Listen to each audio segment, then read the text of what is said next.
and welcome to Dance of Democracy Season 24. On the show, we'll be talking about why exit polls matter even though they can go horribly wrong. But before that, let's take you back to the late 1970s when Indira Gandhi's elephant ride made quite an impression on people even when she was down and voted out. After losing the elections in 1977, Indira Gandhi was in her self-imposed exile. Later the same year, when 13 people, including 8 Dalits, were burnt alive by upper castes in Bihar's Belchi, Indira Gandhi decided to visit their families. She started her journey with a car, but due to the pathetic road conditions and no transportation facilities amid the rain, she shifted to a tractor. But when nothing could navigate the roads, she reached Belchi on an elephant. This gesture of Indira Gandhi hit the headlines and got her immense popularity in the Hindi heartland, where she had just lost majority a couple of months back. Soon after, in the 1980 elections, she was voted back to power.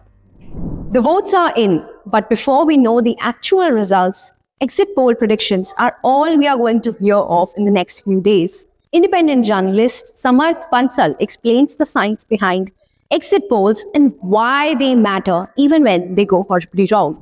Let's not forget human behavior. Sometimes people just lie. Polling is both an art and a science. So where can they go wrong? So a few things. One, let's say everyone is not keen to stop to chat with the pollsters after they have cast their vote, right?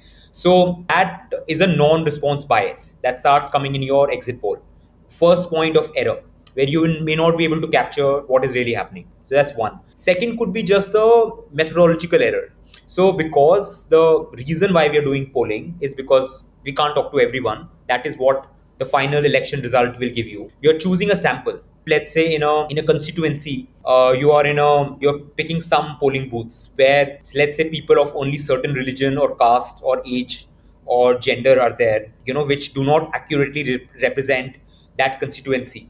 And you're not methodically done your work to get the right sample, then you will not get the accurate result, because similar problem to the previous one, the people you're talking to are not representative of your voters. So that's another point of error.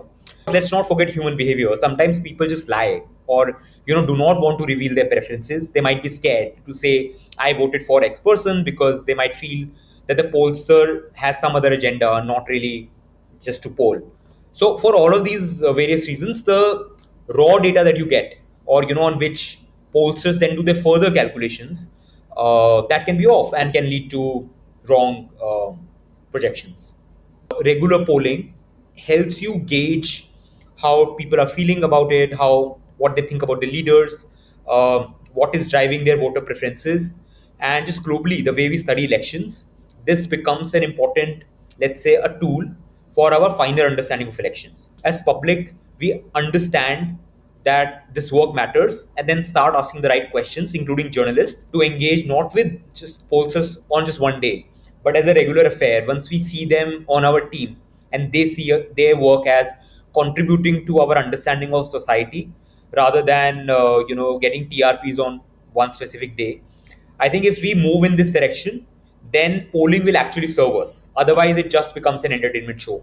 Chetan Chauhan was a well-known cricketer who also contested many elections. Here's how he explained one key differentiator between cricket and politics to Abhijit Ghosh. Chetan Chauhan, was a very dogged opening batsman and Gavaskar's most reliable opening partner for many years. He won in 1991 and 1998 from Amroha on a BJP ticket, but he lost also in 1996, 99, 2004. And the graph started coming downwards. So while he was successful in the sense that he had a long innings as a politician, in the end, even he lost. Chauhan Saab, he succumbed to COVID in August 2020. Once he told me a very interesting thing. He told me, on phone, that in cricket, when you're batting, you face only one ball delivered by a bowler. So you know what is coming at you. It's just you and the ball. But in politics, you never know who will bowl a bouncer or a beamer and from which direction it will come from. So he was talking about treacherous nature of politics. Even friends can be foes. What happens when a candidate is confronted by a bunch of namesakes? Rachita has more. During the 2014 Lok Sabha elections in Mahasamund, Chhattisgarh, Ajit Jogi from Congress was pitted against 11 Chandus.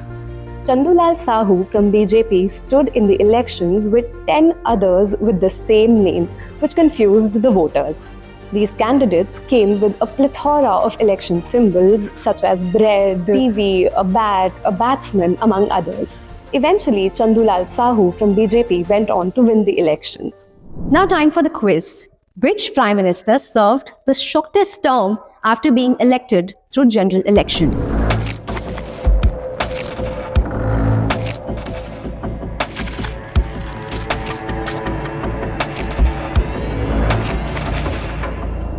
The election story of India is incomplete without the Times of India. Every morning, 51 editions. Not only provide most extensive coverage of elections, but also discover an India that's unseen, unknown.